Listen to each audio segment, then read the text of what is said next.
ব্যবসায়ী তাপস ভগতের কাছে তোলা চেক খুনের হুমকি এবং সেই হুমকি বলে ব্যবসায়ীর অভিযোগ সেই ফোন বিহারের জেল থেকে বসে সুবোধ সিং করেছে বলে তার অভিযোগ। পুলিশ ঘটনার তদন্ত শুরু করেছে। এই ঘটনায় যথেষ্ট আতঙ্কিত ব্যবসায়ী তাপস ভগত। পুলিশের তরফ থেকে জানানো হলো যে তারা ব্যাপারটা নিয়ে আগে থেকে যেহেতু 15 তারিখ থেকে পরপর চলছে ব্যাপারগুলো, তারা এটা নিয়ে উচ্চ মহলে ইনকোয়ারি করছে। ব্যাপারটা তারা হয়তো সিরিয়াসলি দেখছে। আমাকে যা বলেছে, আশ্বস্ত করেছে যে তারা আছে, ব্যাপারটা সবসময় তারা নোটিশে রাখছে। অবশ্যই আতঙ্কের মধ্যে আছি।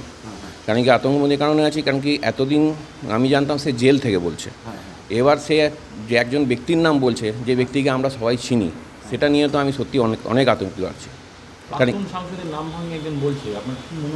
দেখুন, প্রাক্তন সাংসদের সঙ্গে তো আমার অনেক দিন ধরে একটা মানে সাইলেন্ট তর্ক বিতর্ক চলছে। কারণ কি এর আগেও উনি ইলেকশনের আগেও আমার নামে অনেক জায়গায় বলেছে। সে ডাইরেক্টলি নাম নেয়নি হয়তো, কিন্তু তার যা কথার মিনিং আছে সেগুলোতে বলাই যাচ্ছে যে তিনি আমাকে উদ্দেশ্য করছে। কিন্তু এখন কিছুদিন ধরে উনি আমার নাম নিয়েও বলছে। এবার উনি বলতে পারেন, সেটা যার যার নিজের স্বাধীনতা আছে বলার। কিন্তু একটা ক্রিমিনাল যে জেল থেকে বসে ফোন করছে, সে বলছে টোটাল আজকে ডেটে যা ব্যারাকপুরে আতঙ্ক চলছে, বমগুলি যা চলছে, সব কিছুর মধ্যে তার হাত রয়েছে। সে বলছে প্রাক্তন সাংসদ নাকি তাকে আমার বরাত দিয়েছে মার্ডার করার। এটা আমার কাছে চিন্তিত ব্যাপার। অবশ্যই আমার কাছে রেকর্ডিং রয়েছে, তার বলা কথা, এটা আমার বলা কথা। অবশ্যই কমিশনারকে জানিয়েছি। সুবোধ সিং বলার কথা।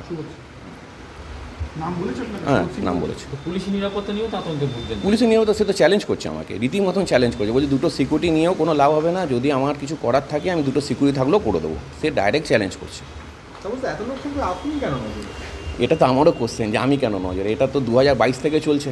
2022, 2023 আমার রেস্টুরেন্টে বম অবধি চলে গেল, ঠিক আছে। তখনও আমি পুলিশকে প্রশাসনকে জানিয়েছি, এফআইআর করেছি। 2024 ইলেকশনের আগে থেকে আমি টার্গেট। আমাকে নিয়ে অনেক জায়গায় বক্তৃতাতে বলা হয়েছে এবং দেখা যায় ন্যাশনাল টিভি চ্যানেলে গিয়ে সেখানেও ডাইরেক্টলি ইনডাইরেক্টলি আমাকে মিন করে বলা হচ্ছে। কিন্তু আমি নিজেও বুঝতে পারছি না যে আমি কেন। এটা আমারও প্রশ্ন, যেটা আমার সত্যি যদি এই কোশ্চেন অ্যান্সার আমার কাছ থেকে পাওয়া যায়, আমি নিজেও ব্যাপারটা চিন্তিত ফ্রি হই।